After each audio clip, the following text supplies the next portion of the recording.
सिद्धाणं नमो आयर्याणं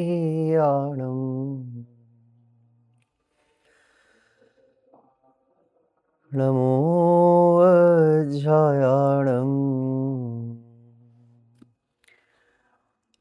नमो लोह्यं सवसाहुणं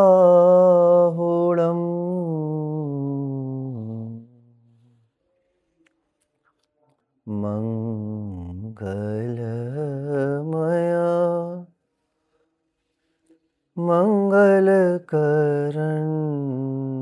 मंगलकरन्वीत राग विज्ञान नमो ताहि जाते भये अरिहंतादि महान अरिहंतादि महान श्री जिनवर की अद्भुत वाणी मिथ्या तिमिर नशाय रही है। ताको सुनकर कि मम परिणति अंतर में हर्षाय रही है। वस्तु स्वरूप दिखावन हारो वस्तु स्वरूप दिखावन हारो ज्ञान को सूर्य उगाय रही है। जोड़ के कर द्वे नमन करी नित जय जय ध्वनि गुंजाय रही है। ज्ञानी मुनिजन मार्ग बताते ज्ञानी मुनिजन मार्ग बताते चलना भी तो अब स्वीकारो। भव का अंत किया जीवों ने भेद विज्ञान ही मूल विचारो। कब तक यूं संसार फिरूं मैं कब तक यूं संसार फिरूं मैं अब तो माता पार उतारो। अक्षुण ज्ञान का दीप जले नित सिद्ध शिला में हो वास हमारो। केवल ज्ञान का दीप जले नित सिद्ध शिला में हो वास हमारो। सिद्ध शिला में हो वास हमारो। पंच परमेष्टि भगवान की जय। सभी को जय जिनेंद्र। हमारा विषय शांति पथ प्रदर्शन ग्रंथराज। आवाज आ रही है आप लोग को? आवाज हमेशा से आई है पर अंतरात्मा में प्रवेश करनी चाहिए, तभी तो शांति आएगी। तभी तो शांति का प्रवेश होगा। क्योंकि हमने सुना है बहुत बार, हमने समझा है, पर वो हमारे अंतरात्मा में इतनी सारी लेयर्स हैं ऊपर, वो ऊपर वो लेयर्स में कहीं कानों में अटक गई, कहीं दिमाग में अटक गई बात, कहीं हृदय में अटक गई, और फिर अंदर में कर्मों की भी एक लेयर थी, वहाँ अटक जाती है, और भीतर तक वो हृदय तक वो बात नहीं पहुँच पाती है। इसलिए जीव ने अनंत काल से परिभ्रमण करा है, और परिभ्रमण का कारण भी यही है कि पूर्ण रुचि से उसने नहीं सुना। पूर्ण रुचि अर्थात समर्पित होकर कि मेरे को ये मार्ग जो है यही मेरे लिए हितकारी है, मुझे समझना चाहिए और थोड़ा थोड़ा अप्लाई करना चाहिए। हम देख रहे थे चैप्टर नंबर 9, विवेक ज्ञान। विवेक के साथ कार्य होना चाहिए। हमारे यहाँ, मेरे यहाँ उदयपुर में आर्य का श्री विज्ञानमती माता जी का संग है, तो कल माता जी ने भी बहुत अच्छा प्रवचन, विवेक के साथ हमने कार्य नहीं करा। हमने इच्छा तो करी, हमने कार्य तो करा, और उस कार्य के द्वारा जो पुण्य का संचय हुआ उसका देखो अभी अपन भोगते भी हैं, पुण्य का उदय है। बट हम आकुलित क्यों हैं? क्योंकि हमने विवेक पूर्वक कार्य नहीं करा। विवेक पूर्वक कार्य करते तो आकुलता नहीं मिलती। समझ रहे हैं शिल्पी दी? This is like a cycle, कि हम जैसी इच्छा करेंगे हमको वैसा मिल जाता है। ठीक है गौतम भैया, आपने इच्छा करी, धन मिल गया, वैभव मिल गया, सब अच्छा मिल गया, पर आकुलता क्यों है साथ में? क्योंकि विवेक पूर्वक कार्य नहीं करा, अविवेक के साथ करा। विवेक पूर्वक करते तो देखिए, आपने जो चाहा था वो मिल गया, मिला, पर कुछ ना कुछ नहीं भी मिला, वो है शांति नहीं मिली, वो है निराकुलता नहीं मिली, कुछ ना कुछ नहीं मिल रहा है। तो विवेक ज्ञान, विवेक के माध्यम से जो आप कोई भी कार्य करते हैं, विवेक रख करके, अवेयरनेस के साथ, जागृति के साथ, वहाँ पर सच में लाभ होता है ना। पेज नंबर 51 है, विवेक ज्ञान, क्योंकि बड़ा चैप्टर था और हमने 3 पॉइंट्स कर लिए थे इसके। पहला पॉइंट था विवेक, फिर दूसरा था सद्विवेक, और तीसरा था स्व पर विवेक। ये हमने कर लिए थे, और हम देख रहे थे स्व पर विवेक का अंतिम 51 नंबर का अंतिम पैराग्राफ, स्व पर विवेक टॉपिक का। तो कहते हैं इस प्रकार यथा योग्य रूप से अनेक प्रकार इन रागादि भावों रूप अभ्यंतर जगत को जीव का नहीं कहा जा सकता। मतलब पूरा भेद विज्ञान कर दिया था, स्वपर भेद विज्ञान, की हमारे जो अंतरंग परिणाम भी हो रहे हैं।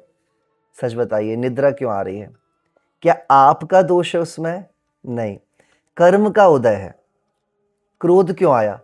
तो क्रोध मेरा इसलिए नहीं है, मैं इसलिए अपना नहीं कह सकता, क्योंकि अगर सामने कोई निमित्त नहीं होता और कर्म का उदय नहीं होता तो क्रोध आता क्या? बोलिए। हाँ बोलिए प्रियंका दी।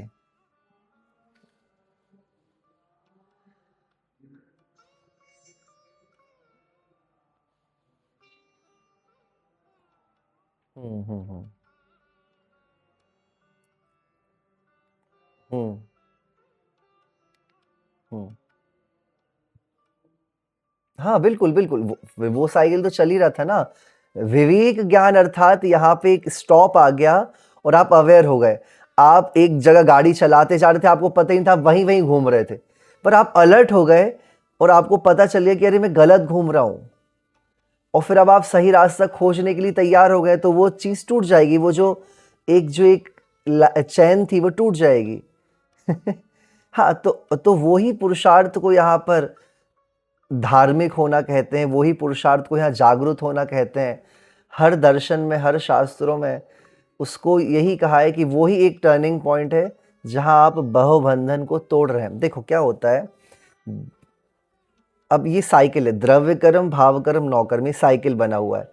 जीव बाहर की वस्तु को देख करके, नौकर्म वस्तुओं को देख करके भाव बिगाड़ता है और द्रव्य कर्मों का प्रवेश हो जाता है। अब द्रव्य कर्म मतलब ज्ञानावरणी आदि 8 कर्म बंध रहे हैं, भाव जीव बिगाड़ रहा है पर वस्तु को देख करके। अब वो ये साइकिल चल रहा है, अब या तो उदय आ रहा है या तो बंद हो रहा है, या तो उदय आ रहा है, अब उदय आ रहा तो उदय आएगा तो कर्म से प्रभावित हो गया, तो फिर द्रव्य कर्म बंध गए। वो निमित्त क्या रहा है? बाहर की वस्तु निमित्त रही, नौ कर्म वस्तु रही, ठीक है, नौ कर्म निमित्त रही। अब इस प्रकार से वो सर्कल पूरा बना हुआ है। अब टूटेगा कहाँ? अब टूटेगा ना द्रव्य कर्म के थ्रू टूटेगा, ना नौ कर्म के थ्रू टूटेगा। शिल्पी दी, ना द्रव्य कर्म मतलब कर्म तो दिख ही नहीं रहे हमको, कहाँ से आ रहे हैं, कैसे आ रहे हैं, ज्ञानावरणी आदि कर्म कैसे आ रहे हैं, वो तो दिख ही नहीं रहे हमें, तो वहां से कुछ नहीं होगा, वहां से उपाय गलत है करना। अच्छा, नौ कर्म वस्तुओं को, संसार की वस्तुओं को आप हटा सकते हो क्या? आप घर वालों को हटा दोगे, आप जंगल में चले जाओगे, जंगल भी तो संसार ही है। जंगल भी तो नौ कर्म है, नौ कर्म अर्थात शरीर से लेकर के सब कुछ। अच्छा, कहीं भी चले जाओगे, शरीर जाएगा क्या कहीं? शरीर कहीं पे भी नहीं जाने वाला है। शरीर भी तो नौकर में, उससे भी तो राग द्वेष होगा कि नहीं होगा? तो जो जो टूटेगी, जो ये चैन है वो टूटेगी भाव कर्म से। गाड़ी चला रहा था, अंदर आया भीतर में, गाड़ी ने कुछ नहीं करा, गाड़ी वही है, रास्ता भी वही है, पर भीतर में ऐसा आ गया कि भैया मैं गलत जा रहा हूं, ये अंदर में भावों में बदलाव आ गया। और भावों में बदलाव आता है तो वो जो है ना चैन टूटने का कार्य हो जाता है, वो सही ट्रैक में आ सकता है। इसलिए बार बार आचार्य कहते हैं पुरुषार्थ अर्थात वही भाव, है ना, यही बात चल रही है। और इसीलिए इतना भेद विज्ञान कराया जा रहा है, क्योंकि तुमने बोला है कि रोड की गलती है, तुमने बोला है गाड़ी की गलती है, तुमने बोल दिया बोर्ड नहीं लगा था, पर हम भी तो बेहोशी में गाड़ी चला रहे थे। बहुत सारे दोष हम दूसरों को दे सकते हैं, पर एंड ऑफ द मोमेंट में एक बच्चे का एक्सीडेंट हो गया, उसको बड़ी चोट लग गई, उसकी मम्मी इतना दिमाग लगा रही, मैं बोलती थी हेलमेट लगा ले, मैं बोलती थी गाड़ी धीरे चला, गाड़ी तेज चला रहा होगा, हेलमेट नहीं लगाया होगा, ऐसा नहीं करा होगा। देखो सही बात है, बोलना तो है, पर जब एक्सीडेंट हुआ तो उसके बाद पता है बोलेंगे कर्मों का ही उदय था। अब आप बताइए, अब जैसे कल वो शरद पवार जी है ना, महाराष्ट्र में उनका एक्सीडेंट हो गया, अब उनका जो प्लेन है ना क्रैश हो गया, बताओ। हाँ, अब प्लेन क्रैश हुआ, अब बताओ उसमें इतनी पास में, एयरपोर्ट के पास में, अचानक कुछ भी हो सकता है, बताइए। मृत्यु बोल के नहीं आती है। तो देखिए, अब किसको निमित्त आप बोल सकते, किसको निमित्त बना सकते हैं? जो थे वो भी चले गए, आप उसको भी नहीं बोल सकते हैं, जो पायलट था वो भी गया। विचार करेंगे कि भावों के माध्यम से पूरी दिशा बदल सकती है, और वही पुरुषार्थ है। एक्चुअली बाहर भी जो हम पुरुषार्थ कर रहे हैं वो पुरुषार्थ है ही नहीं ना। आप सोचो, जो आपका बाहर का, जैसे आप लोग अमेरिका में सब, अब वो बाहर का पुरुषार्थ आपको लग रहा है हमने करा अमेरिका, पर वो ऐसा संयोग बाहर से होना था, बाहर का। भावों का हमारे हाथों में है, समझ रहे हैं आप सभी लोग? भावों का जो काम है वो मेरे हाथ में, बाकी और कुछ मेरे हाथ में नहीं है। अमेरिका भी मेरे हाथ में मोस्ट ऑफ द जाना नहीं था। भावों से जो मैं कर रहा हूं वो चीज मेरे हाथों में है। विचार करिएगा ये। इसलिए स्थान को दोष नहीं देना चाहिए। व्यक्ति को दोष नहीं देना चाहिए। द्रव्य क्षेत्र काल भाव को दोष मत दो, भव को। भाव जो है, द्रव्य क्षेत्र काल भव, भाव जो है वो मैंने करे थे, इसलिए उसके कारण ऐसा सब निमित्त में बना है। और अब हमको करना है काम तो भावों में ही करना है। देखो, इसलिए यहाँ कह रहे हैं कि रागादि भावों को भी क्यों भिन्न करा जा रहा है, क्योंकि अगर द्रव्य कर्म और नौ कर्म नहीं होते तो क्या भाव बिगड़ते क्या? बोलिए। देखिए, जल है, जल में अगर कलर नहीं डालते तो लाल होता क्या कलर? लाल होता क्या पानी? नमक नहीं डालते तो उसका वो उसमें नमकीन होता क्या पानी? शक्कर नहीं डालते तो नहीं, वो प्योर रहता ना। तो आत्मा का स्वभाव इस प्रकार का था, अब अनादिकाल से इस प्रकार से हो गया। अब हम पीछे इसलिए नहीं जाएंगे क्योंकि फिर वहाँ क्वेश्चन है कब से बंधा, कब से हुआ, तो वो this is very tricky question है, उनका कोई आंसर अभी हमारे पास, क्या आचार्यों के पास भी ऐसा परफेक्ट नहीं। अनादिकाल से जीव परिभ्रमण कर रहा है, ठीक है। आगे इन फ्यूचर हमको अगर शांति चाहिए तो वो हमारे हाथों में है, वो हम पुरुषार्थ कर सकते हैं, हमको उसमें ध्यान देना चाहिए। जो बीत गई सो बीत गई, भविष्य हमारे हाथों में है, याद रखें। और आप इसको एक्सपीरियंस करेंगे कि इतना बदलाव आ जाता है। अगर भावों में आप काम कर रहे हैं ना, बहुत ही चेंजेस आ सकते हैं। आप, मैं बोल रहा हूँ अमेरिका तो ठीक है, नीचे नरकों में जीव रह लेता है सम्यक दर्शन और इस विचारधारा के माध्यम से, ऐसी विपरीत परिस्थितियों में रह लेता है। बहुत अच्छे से भावों में जो काम करता है, बाहर के निमित्त से, बाहर की पर्यायों से, बाहर के संयोगों से वो डिस्टर्ब नहीं होता। और यही मोक्ष मार्ग की कला है। कल ही हम लोग की 6 ढाला में, तृतीय ढाल में आया, सम्यक दर्शन जिसको है, घर में भी रह लेता है, पर कमल में, जल में कमल के समान भिन्न होकर रह लेता है। सम्यक दृष्टि है और संयम ग्रहण नहीं करा है। चरित्र मोह वस लेश न संयम, पे सुरनाथ जजे हैं। तो मैंने वही बताया सबको कि देखो, आप अपने आप को वीक मत समझो। हमको लगता है कि वो हम साधु बन के, संन्यास लेकर के हम साधना कर पाएंगे। वो उस पद पर घर में साधना करके ही पहुँचे हैं। और अभी शांति पथ प्रदर्शन में हमारे आएगा, वर्णी जी कहेंगे कि घर में, संसार में रहते हुए सबसे ज़्यादा वैराग्य के निमित्त मिलते हैं। संन्यास लेने के बाद तो आपको ज्ञान साधना करनी, ध्यान करना है, स्वाध्याय करना है, पर सबसे ज़्यादा जो वैराग्य के निमित्त बनते हैं वो बनते हैं गृहस्थ दशा में। और आप लोग के भी सब मैं सुनता रहता हूँ, सब बताते रहते भैया ऐसा हो गया, भैया ऐसा हो गया। महाराज थोड़ी शिकायत करता है ऐसा हो गया वैसा हो गया, क्योंकि वो तो वैराग्य को ले चुके, तो अब वो ज्ञान आराधना कर रहे हैं। वैराग्य का जो अनुभव है वो गृहस्थ दशा में जब कीचड़ में तब सबसे ज़्यादा होता है। याद रखे, कमल जब कीचड़ से निकल जाता है ना, तब उसकी इतनी महिमा नहीं होती, पर जब कीचड़ में रहता है तब बहुत महिमा होती है। देखो कितना भिन्न है। तो कहते हैं चारित्र मोह के कारण वो संयम नहीं ले पा रहा है अश्विन भैया, पर अंदर में उसके जो सम्यक दर्शन की जागृति हुई है उसके कारण देव भी आकर के उसको नमस्कार करते हैं, क्योंकि उनने सम्यक दर्शन की प्राप्ति करी। और सम्यक दर्शन इज नॉट एनी लाइक कोई बहुत महान पद नहीं है, ये इंटरनल एक बहुत अच्छा गुण है जो आपके अंदर प्रकट हो जाता है, तो आपके अंदर बड़ी शांति का आप अनुभव कर सकते हैं। आवाज़ आ रही ना आप लोग को? हाँ, इसलिए यहाँ कह रहे हैं कि कितना अलग कर दिया। देखो, सबसे पहले तो बाहरी चेतन अचेतन पदार्थों से अलग करा आपको, वो आपके नहीं है। फिर आपको शरीर से अलग करा, फिर जो कर्म उदय आ रहे हैं उनसे अलग करा, ठीक है ना। अच्छा, उसके बाद जो अंदर में राग द्वेष है उनसे इसलिए अलग कर दिया क्योंकि भैया वो भी निमित्तक भाव हैं, वो निमित्त के कारण ऐसे हुए। निमित्त नहीं होता तो क्यों होते? इसी को जीतने की साधना है। मतलब मैं वही बार बार मुझे वो निमित्त, कल से मैं बता रहा हूँ वो एग्जाम्पल, जैसे माता जी हैं, अब इतनी उनकी उत्कृष्ट चर्या है, आप सोच भी नहीं सकते। विज्ञानमती माता जी इज लाइक टॉप।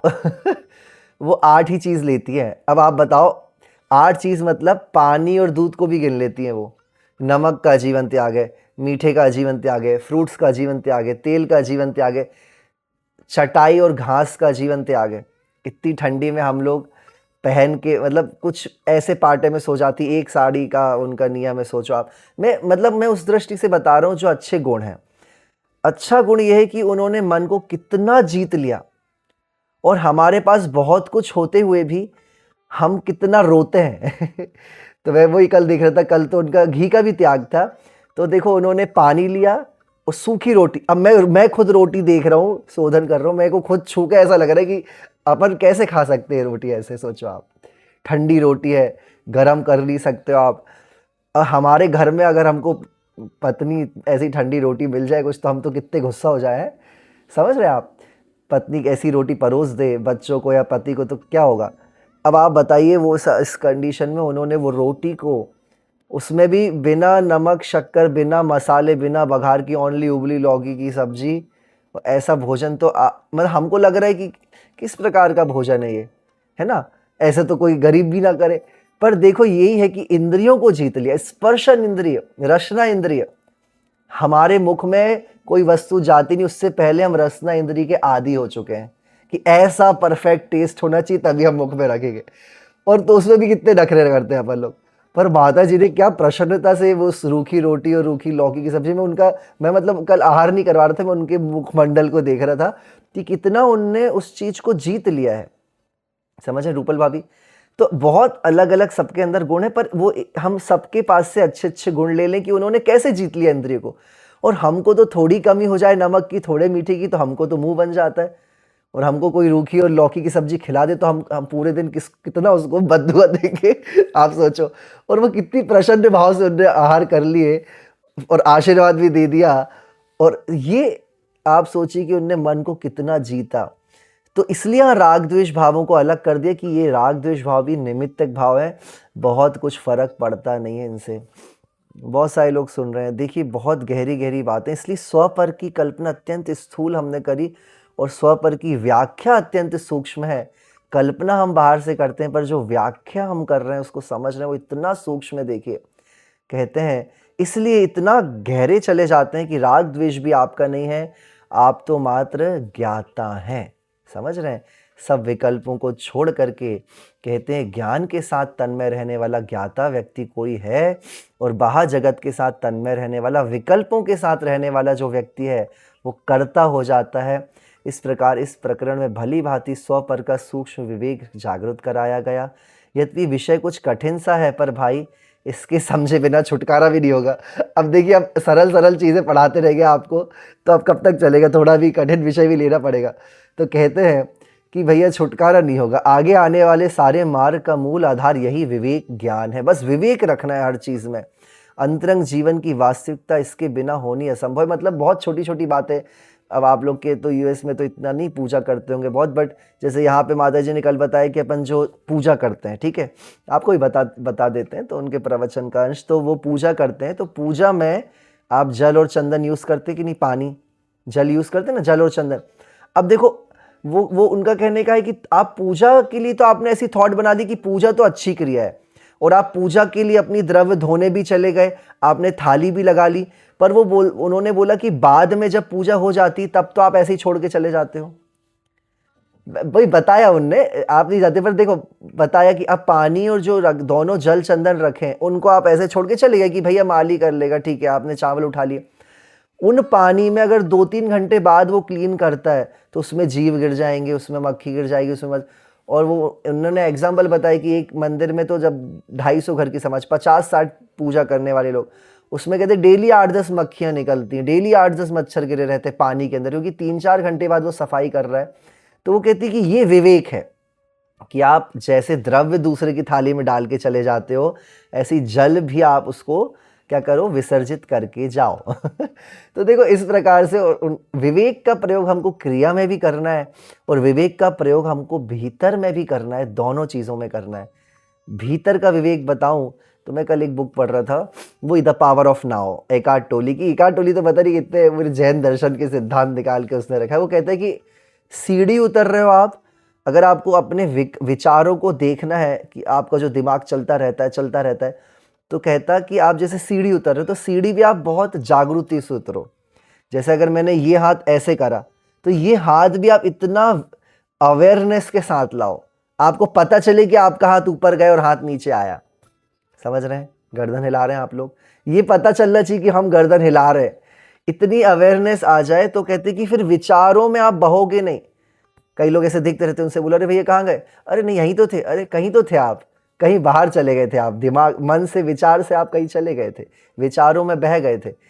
तो वो कहते हैं कि आप एक एक मूवमेंट को इतना अवेयरनेस से करो कि आपका मन इधर उधर आपको भगा के ना ले जाए, वो वर्तमान में रहे।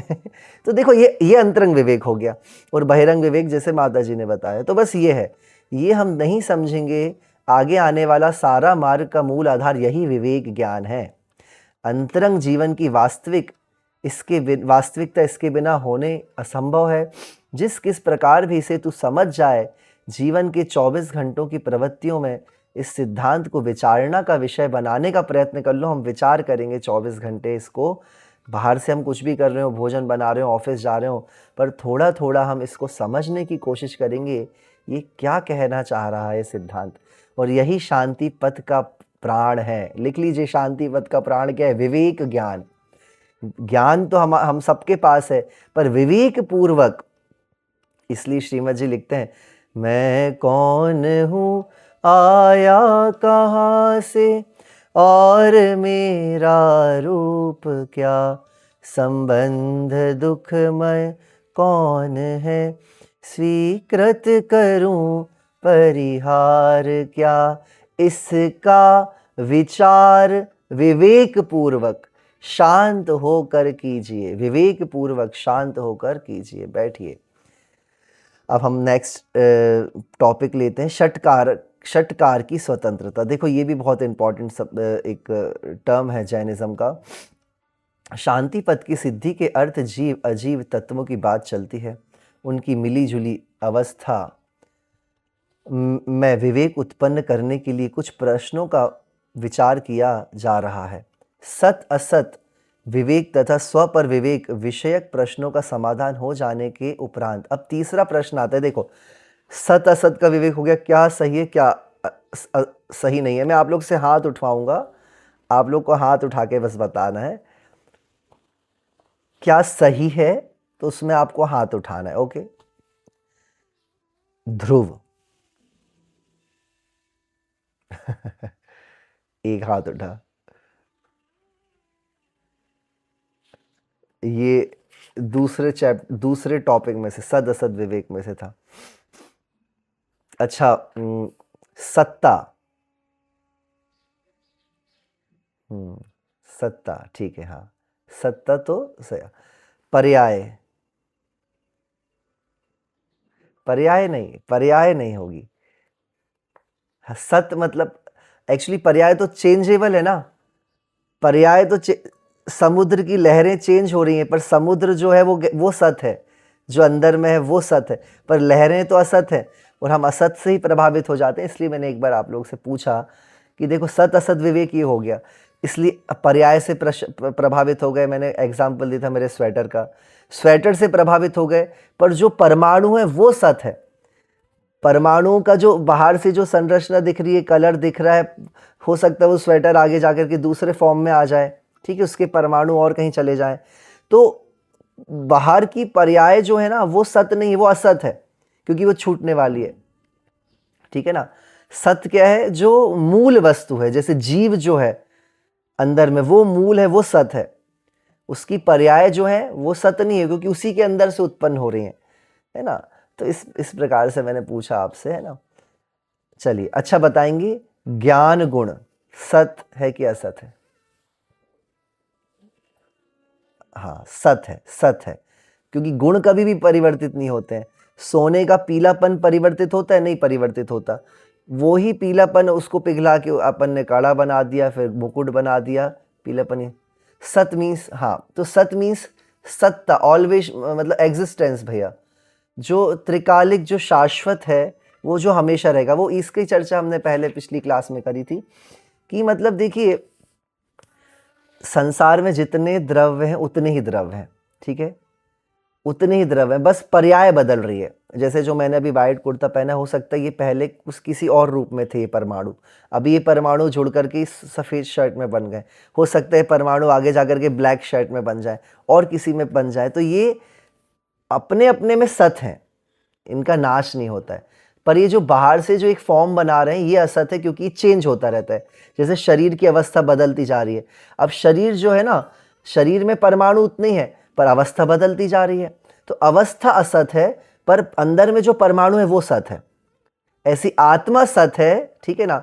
आत्मा की जो परिणति है, बाहर से जो अलग अलग फॉर्म में देख रहे हैं वो असत है, ठीक है ना। चलिए, ये हो गया सत असत विवेक। दूसरा हो गया स्वपर विवेक। स्वपर विवेक हो गया, बाहर पत्नी आदि, पति आदि, पुत्र आदि चेतन पदार्थ में नहीं है। बाहर के जो घर, संपत्ति, शरीर आदि से लेकर के सब कुछ वो मेरा नहीं है। कर्म, शरीर आदि जो दिख रहा है वो मेरा नहीं है। जो अंदर में ज्ञानावर्णी, दर्शनावर्णी कर्मों का उदय आ रहा है वो मेरा नहीं, वो मैं नहीं हूँ। और अंदर में उसके भी राग द्वेष जो उत्पन्न हो रहे हैं वो भी मैं। अब आप सच बताओ, अब आप लोगों को कितना अच्छा उपाय मिल गया। अब आप लोग बैठ के चिंतन करना, और जैसी पूजा दी, आपका बेटा मस्ती कर रहा हो, आपको गुस्सा आ रहा हो, और आपको अंदर में लगे कि इसके कारण, बस इतना है, बोल रहे इसके कारण कुछ नहीं हो रहा है तो मेरे कारण ही हो रहा है क्योंकि मैं कषाय कर रही हूँ।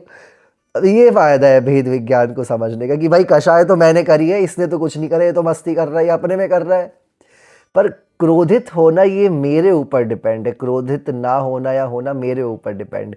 अब इसमें बहुत अभ्यास लगता है, एकदम नहीं होती चीज़ें। वो अंदर आ भी जाएगा, बोल भी दोगे कि तुम कर रहे हो, तुम्हारे कारण क्रोध आया, पर कहीं ना कहीं आप अल्टीमेट देखेंगे तो मैं डिस्टर्ब हुआ अपने शांत स्वभाव से, इसलिए मैं इस प्रकार से विभाव रूप में आया हूँ, ठीक है। विवेक, स्व पर विवेक हो गया।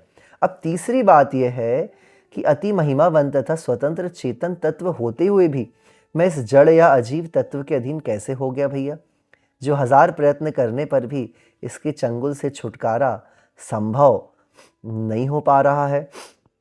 प्रश्न बड़े महत्व का है, इस पर विचार करते हैं। अभी अभी 3 कोटि के पर पदार्थ बताए गए हैं। एक तो भिन्न क्षेत्रावगाही धन है, कुटुंब आदि है, और दूसरा एक क्षेत्रावगाही स्थूल शरीर है, और तीसरा मेरे साथ कुछ तन्मय जो अंदर में राग द्वेष आदि सूक्ष्म शरीर थे, है ना। यह तीसरा शरीर ही मेरे वास्तविक बंधन है। सुन रहे हैं ना, ये तीसरा शरीर ही मेरा वास्तविक बंधन है। ना है धन कुटुंब आदि और ना स्थूल शरीर आदि। सबसे बड़ा बंधन कौन सा है? ना तो बाहर के लोग हैं, ना बाहर का शरीर है, ये मैं ही बाधा हूँ जो अंदर में है। इसी का उत्तर आज हम खोजेंगे। अपने आज के विकल्पात्मक संसार पर हम दृष्टिपात करके यदि मैं इसका विश्लेषण करूं तो स्पष्ट यह बात ध्यान में आ जाती है कि क्यों और किस प्रकार मैं आज प्रतिक्षण नए नए विचार और विकल्प उठा उठाकर उसमें स्वयं फंसा हुआ विकल्प बना, व्याकुल बना रहता हूँ। आप सोचिए ना कभी कभी कि हम लोग के पास सब कुछ है और जीव कैसी कैसी दशा में संसार में रह रहा है, कैसी कैसी दशा में जीव रह रहे हैं। आप सोचिए संसार में, मतलब विचार कर आप, मतलब थोड़ा, मैं तो यहाँ रोडों में निकलता हूँ, मेरे को तो पूरा दिमाग ही चलता रहता है क्या कैसे कैसे अपन कितने नखरे करते हैं, लोग कैसे कैसे जीवन काट रहे हैं बताइए आप। त्रियंशों को देखो कैसे कैसे कैसी कैसी पर्याय में जीवन भर रह लेते हैं। हाँ तो भी मैं व्याकुल बना हुआ हूँ, क्यों? मैं आज तक इन विकल्पों का मूल वास्तव में शरीर है, क्योंकि जितने भी विकल्प हो रहे हैं वे सब इसकी इष्टता के लिए हो रहे हैं। इष्टता मतलब शरीर से हमको मोह है, इसलिए हम पूरे सब विकल्प करते हैं। मेरे आज के विकल्पों में मुख्य धनोपार्जन का विकल्प है। धन उपार्जन देखो आ गया आज का मेन पॉइंट। 60 ईयर्स पहले लिखा है, 60-70 ईयर्स पहले लिखा है ग्रंथ वर्णी जी ने। धनोपार्जन का विकल्प, धनोपार्जन की इच्छा केवल पंचेंद्रिय विषयों की पूर्ति के लिए है, और पंचेंद्रियों का आधार क्या है? शरीर है कि नहीं? जो हम धन कमा रहे हैं वो किसके लिए है? पंचेंद्रियों के विषयों के लिए, अच्छा पहने, अच्छा ओढ़े, अच्छा खाएं, और वो क्यों है? शरीर के आधार पर ही हो रही है। इस प्रकार धनोपार्जन कुटुंब पालने के अर्थ भी है, सही बात है। और जो धन हम कमा रहे हैं वो हमारा कुटुंब आदि परिवार को पालने के लिए है। कुटुंब पालन भी इसी के लिए है कि उसको मैं इस शरीर का रक्षक व वृद्धावस्था में इसका सहायक मानता हूँ। यही टेंशन, मैं तो मतलब कई लोगों से ऐसा सुन चुका हूँ, शादी तो नहीं करनी थी भैया पर इसलिए कर ली कि बुढ़ापा कैसे कटेगा, बुढ़ापे में सेवा कौन करेगा। अरे भैया तो बुढ़ापे में सेवा करने के लिए आपने पत्नी को लाया है क्या? तो कभी कभी ऐसा भी देखा जाता है कि ऐसा नहीं पत्नी ही सेवा करेगी, पति को भी सेवा करनी पड़ती है। अब पहले वाला माहौल नहीं रह रही, आप लोग तो वैसे भी बाहर रह रहे, तो पहले वाला रहता था ना, रोटी बनाते आती है, तब आप लड़के से भी पूछ सकते हो आपको आती कि नहीं आती, दोनों मिल करके बनाएंगे। और ऐसे ही आज कि भाई दोनों मिल करके बनाते हैं, चलो तुम आटा लगाओ हम रोटी बनाएंगे, फिर तुम सेकना, फिर इस प्रकार से चलता है देखो कार्यक्रम। तो ये है देखो कि वो भी क्यों हो रहा है, वृद्धावस्था में सहायक मानते हैं। धन रहेगा, सब कुछ तो रहता है, आप बताइए, तो भी तो व्यक्ति चला जाता है ना। इतना अभी 2-3 इंसिडेंट ऐसे हुए, करोड़पति कमाते रहे 50 करोड़ की, मतलब एक पापा के फ्रेंड है, एक तो हमारा साधक जीव है 20 ईयर्स का, उसके पापा तो वो तो मेरे पास, हम तारंगा जा रहे थे वंदना करने और ट्रेन में ही था, और उसके पापा का कार से इतना बुरा एक्सीडेंट हो गया, तत्काली मतलब मरण हो गया। आप सोचिए 20 साल का है। अब आप बताइए, आप करोड़ों की प्रॉपर्टी, वो कहता, वो मेरे से यही बोलता था, पापा भैया पापा कमाते तो रहते हैं पर इतना उनको विकल्प है, रात को नींद ही नहीं आती उनको। अब करोड़ों की प्रॉपर्टी भी किस काम की, बोलो, भोग तो पाए नहीं। सुन रहे हैं आप सभी लोग, सब तो कर लिया, वृद्धावस्था में सहायक मानते हैं। इन विषयों में, कुटुंब में, देखो कितनी चीजें, विषयों में, कुटुंब में, धनोपार्जन में बाधा पड़ जाने पर मुझे चिंता हो जाती है। उस चिंता की निवृत्ति के लिए मैं और विकल्प करता हूँ, और विकल्प करता हूँ। देखिए ध्यान से सुनना, कहानी बता रहे हैं अपनी। और इस प्रकार एक जाल में उलझ जाता हूँ मैं। ज्यों ज्यों इस जाल में निकलने का प्रयत्न करता हूँ, त्यों त्यों मकड़ी के जाल में उलझी मक्खी वत अधिक अधिक उलझता जाता हूँ। कभी कभी बच्चों को देख के ऐसा लगता है अपन लोग के साथ कितनी नाइंसाफ़ी हो गई है, हम बड़े हो गए। छोटे रहते तो अच्छा रहता, छोटे रहते तो कोई विकल्प नहीं होता, खेलते रहो मस्त, कोई टेंशन नहीं उनको कपड़े की ना चेहरे की। अब बड़े हो जाओ तो जमाने भर की समस्या हो जाती है ना। इन विकल्पों से निवृत्ति पाने की इच्छा रखते हुए भी मैं इनसे क्यों नहीं निकल पा रहा हूँ, इसका कारण ही नीचे बताया जाता है। इसका कारण स्वपर पदार्थों का मिश्रण है। मिश्रण भी एक प्रकार से नहीं है, 2 प्रकार से है, सुनेंगे ध्यान से। एक तो फिजिकल, फिजिकल अर्थात प्रादेशिक रूप से, मतलब बाहर से, क्षेत्र रूप से, और दूसरा मेंटल, मानसिक रूप से। यहाँ प्रादेशिक मिश्रण की तो बात छोड़ दीजिए, क्योंकि वो तो दिख रहा है जैसे शरीर आदि है। मेंटल मिश्रण की बात विचारणीय है, क्योंकि प्रादेशिक मिश्रण मतलब बाहर से जो दिख रहा है मेरे लिए विशेष बाधा कर नहीं है कि नहीं बोलिए, पर मानसिक मिश्रण मुख्य बाधा उत्पन्न करता है, मेरी शांति का घात कर देता है। आपको पता है, बैठे बैठे सब कुछ है बाहर से, तो भी बैठे बैठे अगर ये यहाँ कुछ हो जाए ना तो बस कुछ भी अच्छा लगता नहीं है फिर आप लोग को, है ना। इस मानसिक मिश्रण का आधार मेरे अंदर में पड़ा एक विश्वास है जिसके आधार पर मैं सर्व पदार्थों की स्वतंत्रता स्वीकार न करके उन्हें परतंत्र बनाने का प्रयत्न किया करता हूँ। पूजा याद कर ले, पूजा अपन ने जो करी थी अमेरिका में नवदेवता की, कौन सी जिसको अपना माना उनसे ही दुख पाया, क्योंकि स्वतंत्र नहीं छोड़ा। क्या कह रहे हैं? परतंत्र बनाने का प्रयत्न किया करता हूँ, उनकी परतंत्रता को ही मैं भ्रमवश अपनी स्वतंत्रता समझ लेता हूँ। अगर सब मेरे अनुसार चल रहे हैं तो स्वतंत्र हैं हम। बात केवल इतनी ही नहीं है, मैं अपनी स्वतंत्रता को भी स्वीकार नहीं करता, इसको परतंत्र मान बैठता हूँ।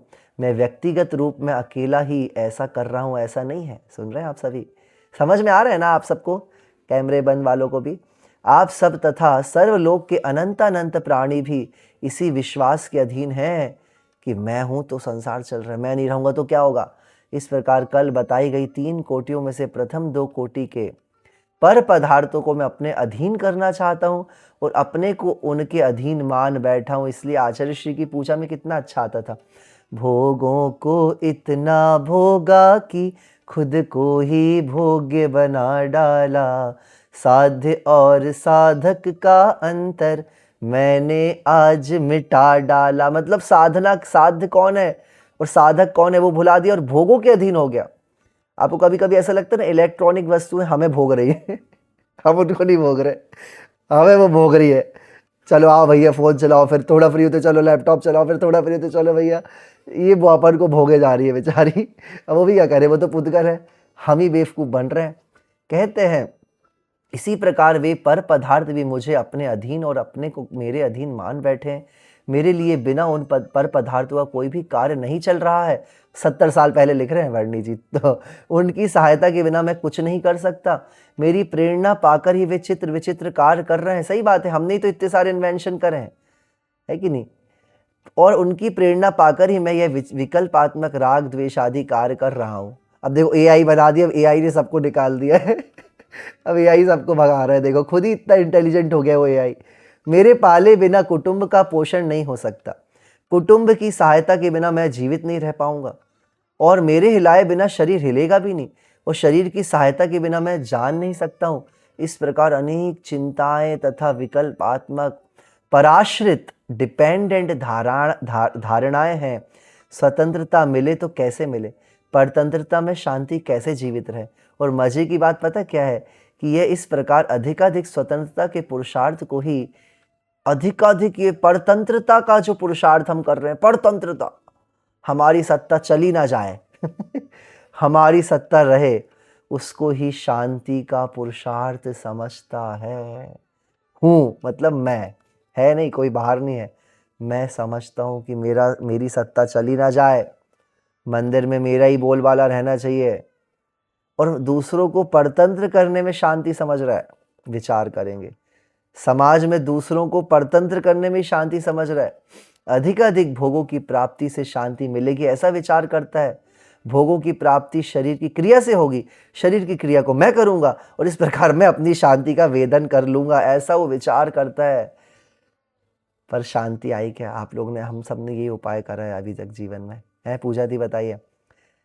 मेरा सर्व पुरुषार्थ शांति के लिए, तो सबको शांति का ही लक्ष्य है, पर शांति आई क्या? नहीं। हे शांति भंडार चिदानंद भगवान, शांति तो स्वतंत्रता में बसती। क्या बात है, क्या बात है, क्या बात है! स्वतंत्रता, परतंत्रता में नहीं। बस यही आपको बहुत गहरी गहरी अब साइकोलॉजी में लेके जा रहे हैं।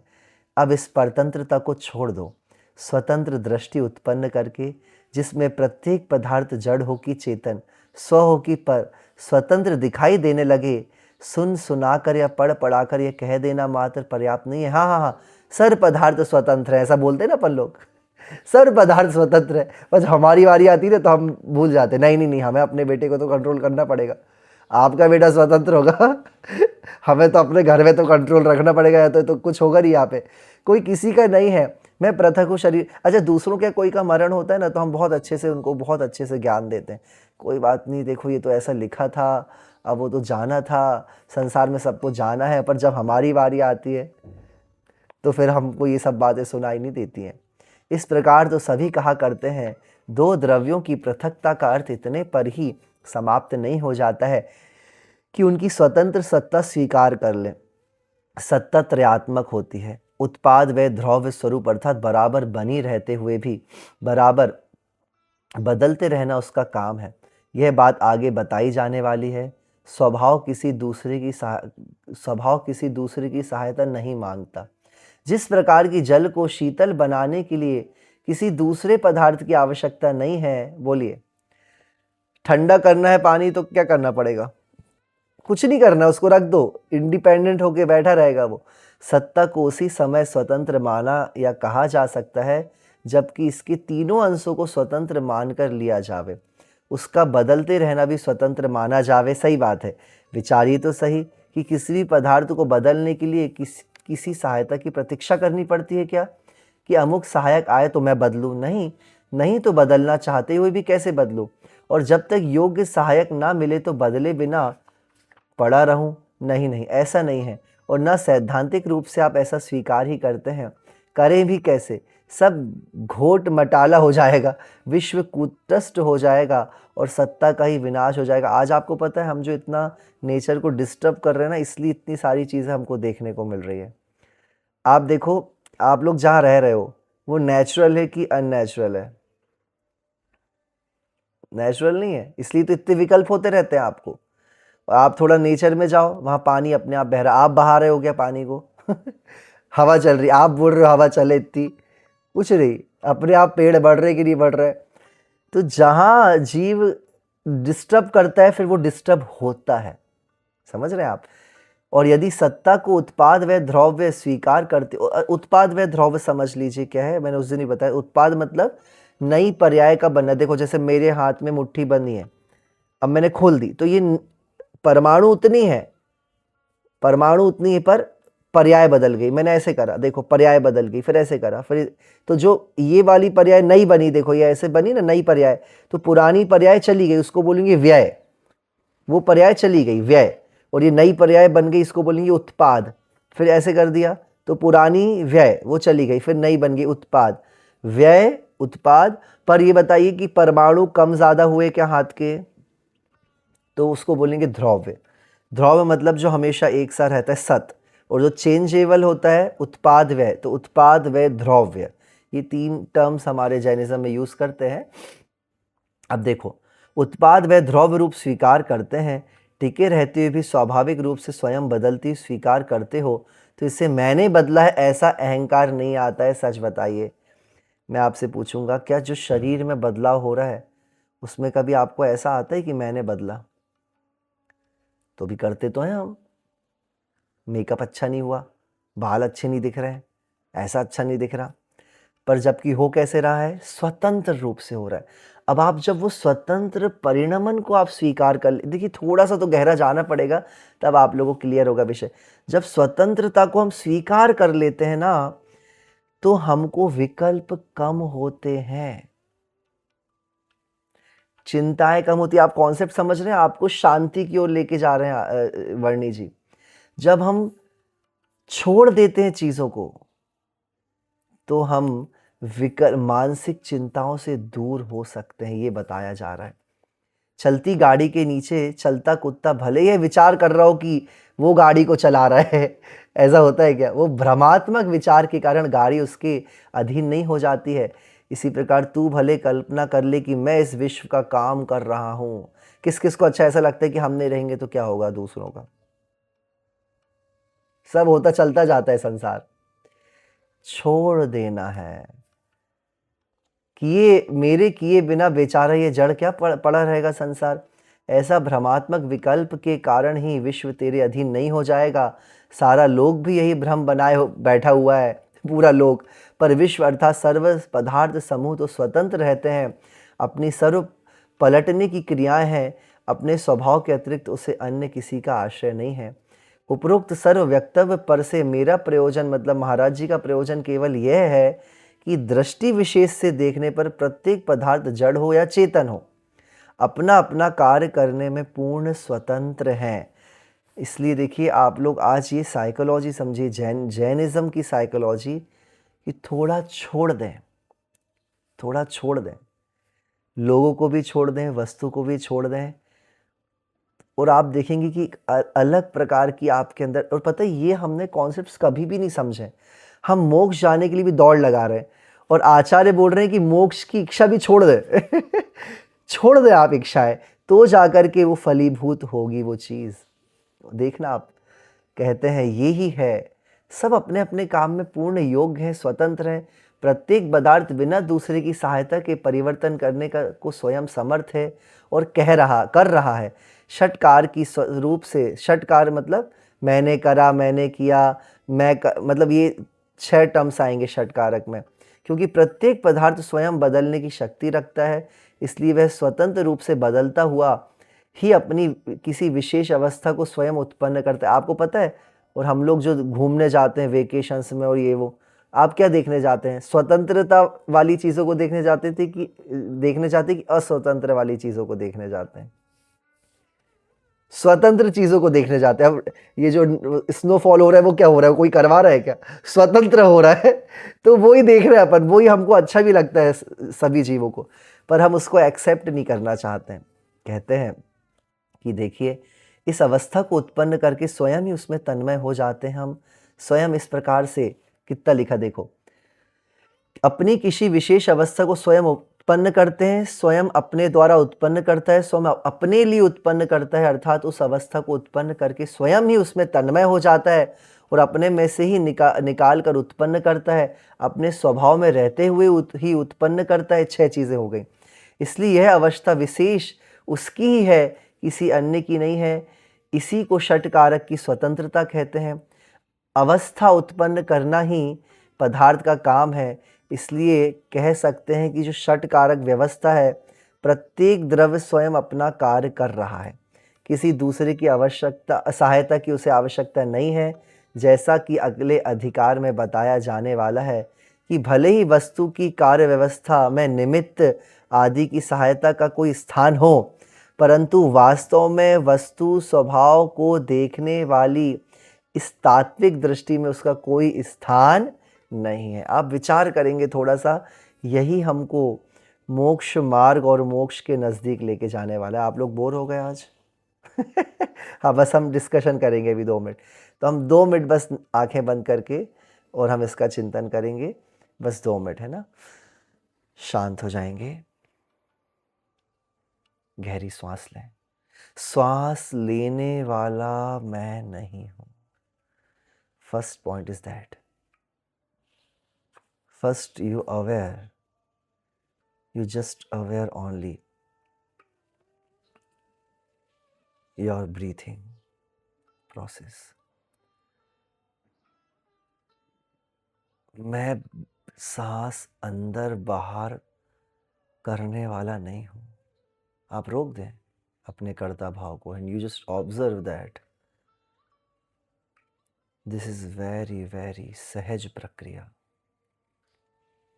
आप सो गए थे, आप उस समय श्वास नहीं ले रहे थे, तो भी आप मरे नहीं। वो सहज प्रक्रिया है। अब ऑब्जर्वर बन जाएं उसके, and you just see that next moment you feel very independently, और वो जो स्वतंत्रता का जो आप अनुभव कर रहे हैं ना, कि मैं श्वास का भी करता नहीं हूँ, मैं जो शरीर में मैं छोटा था पहले, शरीर फिर बड़ा हुआ, धीरे धीरे वृद्ध हो रहा है, धीरे धीरे बुढ़ापा आ रहा है, मरण के नज़दीक जा रहा है शरीर। अभी भी मैं अगर उसको मात्र देखता रहूं, वो स्वतंत्र रूप से परिणमन कर रहा है। मैं व्यर्थ ही विकल्प कर रहा था, अब मुझे विकल्पों को छोड़ करके ये जो परिणमन हो रहा है ना, ये जो चेंजेस हो रहे हैं, ओनली उनके टुवर्ड्स मुझे अवेयर रहना है, ओनली अलर्ट रहना है, observer. I am only knower कि ये चीज़ें हो रही हैं बस।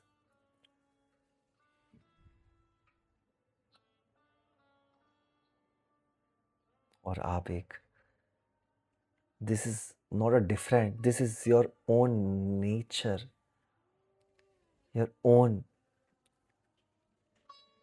happiness. ये उस नेचुरल स्टेट में आने से उत्पन्न होने वाली शांति है.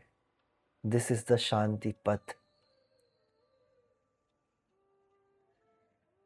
और इसका अभ्यास हमको करना है. ये मूल साधना है. वस्तु स्वभाव में आते जाना है. और फिर हम धीरे धीरे उस सहज शांत अवस्था में चले जाएंगे जिसकी भावना हमने अनादिकाल से भाई थी. यही है धर्म का रहस्य जो आप, मैं अनादिकाल से खोज रहे हैं. सहज स्वतंत्र छोड़ दें बाहर की वस्तुओं को भी, शरीर को. भीतर में कोई उदय आ रहा है उसको भी छोड़ दें. देखें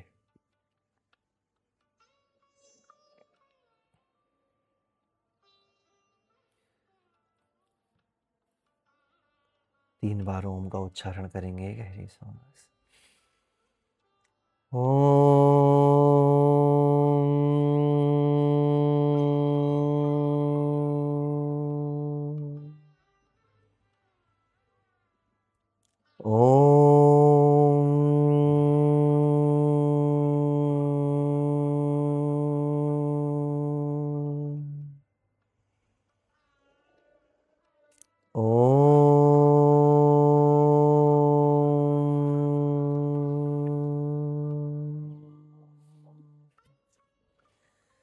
धन्य धन्य जिनवर की वाणी आत्मबोध का हेतु है. निज आत्म से परमात्म में मिलने का एक सेतु है. जहाँ जहाँ पर द्रव्यागम है उनको भाव सहित वंदन. नमन भाव श्रुतधर को मेरा, मैटो भव भव का क्रंदन. जय बोली पंच परमेष्टि भगवान की. द्वादशांग जिनवाणी माता की. समस्त निर्ग्रंथ मुनिराजों की. आचार्य श्री विद्यासागर जी, समय सागर जी महाराज की. और आज के आनंद की, आप सबके भीतर विराजमान शुद्ध तत्व की जय जय जय. सभी को जय जिनेंद्र. देखो आप, अभी अलग अलग जोन से भी लोग हैं. ऑस्ट्रेलिया से, ऑस्ट्रेलिया में आगे चल रहा है ना अभी टाइम. अब लंदन में अभी रात हो रही है. मीना आंटी का तो कैमरा बंद है, तो लंदन में रात हो रही. वो भी आती इतनी रात को. और अमेरिका में तो आप क्या, अभी कितने बज रहे हैं अमेरिका में? रात हो रही है ना, रात हो रही है, ठीक है. और बीना आंटी के मतलब शायद आई थिंक थोड़ा सुबह 4-5 बज रहे होंगे ऐसे. तो अब देखिए सब अलग अलग टाइम्स होने, तो टाइम से क्या फ़र्क पड़ा? कोई फ़र्क नहीं पड़ा ना. हमारे भावों के ऊपर डिपेंड है कि हम कितना उपयोग वहाँ पे लगा सकते हैं. हाँ प्रियंका, ये इसलिए उन्होंने ये थोड़ी ना बोला है निमित्त हैं, निमित्त हमेशा रहेंगे, निमित्त कभी भी नहीं जाएंगे. पर वो ये बोल रहे हैं कि हम किसी चीज़, जो भी हो रहा है, हम किसी दूसरी चीज़ों को उसमें बहुत इन्वॉल्व ना करें. मतलब वो इन्वॉल्वेशन उनका है, बट हम उनको अंदर से उनको दोष ना दें. समझ रहे हो आप? जैसे अगर आपको बुखार आया और आप सुन रहे हो, अब ये अच्छी बात है कि आप अभी सुन करके आपको अच्छा लगा, पर वो योग्यता आप में भी है मुख्यतः कि आप अपने आप के कष्ट को दूर कर पा रहे हो सकता है कि 50 व्यक्ति सुन रहे हैं, एक सा प्रवचन सुन रहे हैं, ठीक है. एक व्यक्ति को तो उपयोगी नहीं लग रहा, मन ही नहीं लग रहा है, और एक व्यक्ति ने सुन करके शांति को प्राप्त कर लिया उतनी देर के लिए. तो ये जो योग्यता है खुद में है, हम दूसरे को दोष नहीं दे सकते, ऐसा बोल रहे हैं. खुद के उनका इस प्रकार से अभी उपयोग नहीं लग रहा, आत्मा की योग्यता नहीं, इसलिए वो नहीं सुन पा रहे. आपने वो चीज़ प्रकट कर ली, तो वो जो है ना, वो सब चीज़ें हमारे भीतर है. कभी भी निमित्त बाहर से नहीं जाएंगे. देखिए मोक्ष होगा तो बाहर के अलग प्रकार के कर्मों का हटना हो जाएगा, तो बाहर से निमित्त कभी भी नहीं हटेंगे. बट वो ये बताया जा रहा है आपको, उन्होंने बोल दी ना एक लाइन, कार्य व्यवस्था जब होगी, कार्य कोई भी कार्य होगा तो वहां पे निमित्त है, पर वस्तु स्वरूप जब हम रियल नेचर को हम जानने की कोशिश कर रहे हैं, तो वहाँ दृष्टि के खेल में जब दृष्टि हम अंदर में उसको क्लीन करते हैं, क्लियर करते हैं, तो वहाँ पे सब जीव अपनी अपनी योग्यता से काम हो रहा है। खेती हुई है, हमको लग रहा है कि हम सब ने उसमें काम करा है, पर पानी की अलग योग्यता थी, बीज की अलग योग्यता थी, मिट्टी की अलग योग्यता थी, सब में अपना अपना कार्य करने की क्षमता है। और अगर आप नहीं भी होते तो जंगलों में जाकर के क्या पेड़ नहीं उग रहे हैं? वो किसने उगाए?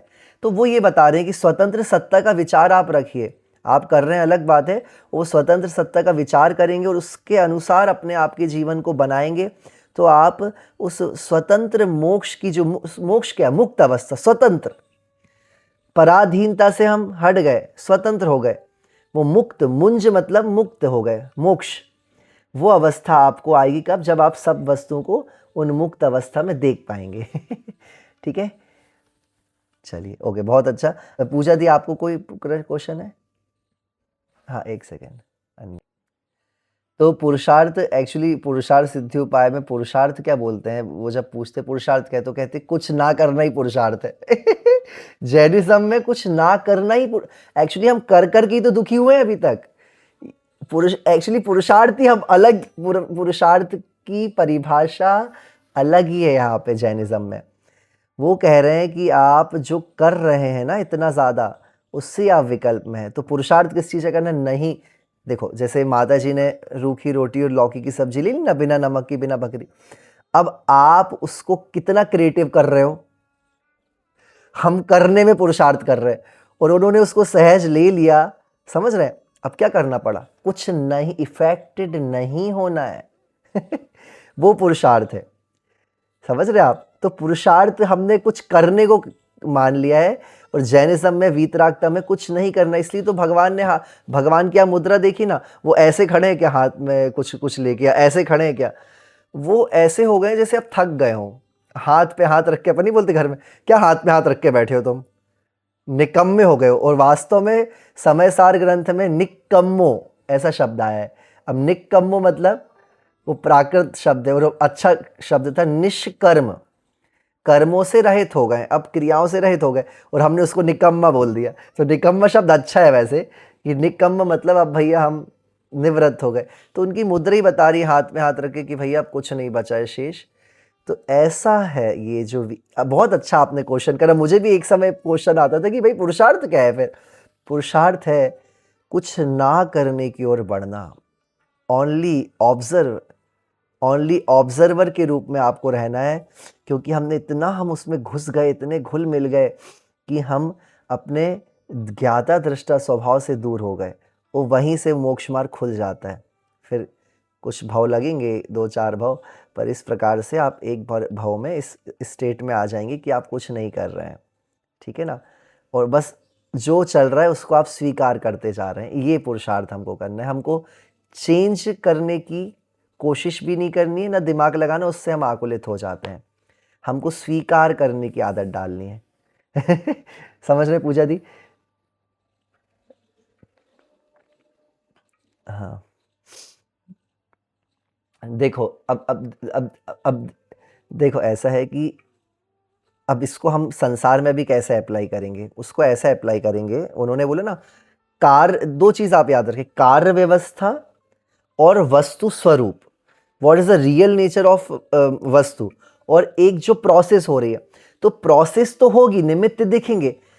आप अभी ऐसी अवस्था में हैं, आप उस अवस्था में नहीं कि आप जंगल में जाकर के ध्यान कर लें, ठीक है, क्योंकि आप वहाँ हैं, बच्चा है, पति है, वहाँ आप वो सब उस कार्य व्यवस्था को कर रहे हैं, भोजन बना रहे हैं, पढ़ाई कर रहे हैं, बट वस्तु स्वभाव को लेकर के अंदर में कि मैं कर रही हूँ तो मुझे इसका कर्ता नहीं बनना है, और इससे मेरा कोई विशेष फायदा नहीं है। समझ रहे हैं? अगर नहीं भी पढ़ाएंगे तो उसमें इतनी योग्यता है कि वो कर सकता है ना। हमको जो विकल्प होते हैं वो हमारे मोह के कारण हो रहे हैं, बाहर की विषय वस्तु के कारण तो हो ही नहीं रहे। पड़ोसी की इतनी चिंता क्यों नहीं हो रही है? क्योंकि पर्टिकुलर व्यक्ति से, पर्टिकुलर आत्मा से हमारा कनेक्शन है, अटैचमेंट है, और अटैचमेंट होता है मतलब वहां परतंत्रता है, वहां फ्रीडम नहीं है अकॉर्डिंग टू जैनिज्म। इसलिए तो घर छोड़ दिया। यह संसार विषय सुख होता, तीर्थंकर क्यों त्यागे, काहे को शिव साधन करते, संयम सो अनुरागे। क्यों गए फिर? तो वो स्वतंत्रता में रह कर के वो साधना हो सकती है। फिर बाहर की चीज़ें इस प्रकार से, अंदर में स्वतंत्र हो, घर में रह कर के, सब व्यवस्थाओं में रह कर के उनने वस्तु स्वरूप को विचार करा, उससे भिन्नता का अनुभव करते रहे और फिर धीरे से बाहर निकल गए वो।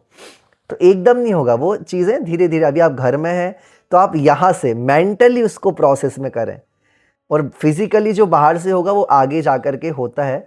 तो समझ रहे ना, अब दोनों चीज़ें डिफरेंट है, वस्तु स्वरूप और वस्तु व्यवस्था। वस्तु व्यवस्था में सब निमित्त रहेंगे, बच्चा है उसको पढ़ाना ही पड़ेगा, भोजन ही बनाना पड़ेगा, पर यहाँ से कि ऐसा ज़रूरी नहीं कि मैं हूँ तो ही सब हो रहा है, मैं नहीं रहूँगी तो भी सब चल सकता है। तो उससे आपको मेंटली पीस मिलेगा, आपको राग कम होगा, अटैचमेंट कम होगा। आप भीतर में अगर बेटा आगे नहीं भी है तो आपको कर्ता भाव नहीं आएगा, आपको दुख नहीं होगा कि मैंने इसके लिए इतना करा, इनने मेरे लिए क्यों नहीं कुछ करा, ये भाव नहीं आएगा आपको। आप स्वतंत्र, आप मेंटली प्रिपेयर हो जाएंगे। और इसलिए बहुत अच्छा मैं पढ़ रहा था, loneliness and alone, this two things are different. Loneliness and alone, अकेलापन और एकत्व, दिस इज द बोर्ड। एक नेगेटिव है, एक डिप्रेशन में लेके जाता है और एक आपको शांति की ओर लेके जाता है। तो बस हमको लोनलीनेस में नहीं जाना है, हमको अलोन, बी अलोन जो है, हाँ, बीन अलोन, उसमें जाना है ना। चलिए ओके, सभी को जय जिनेंद्र। आज इतना ही लेते हैं।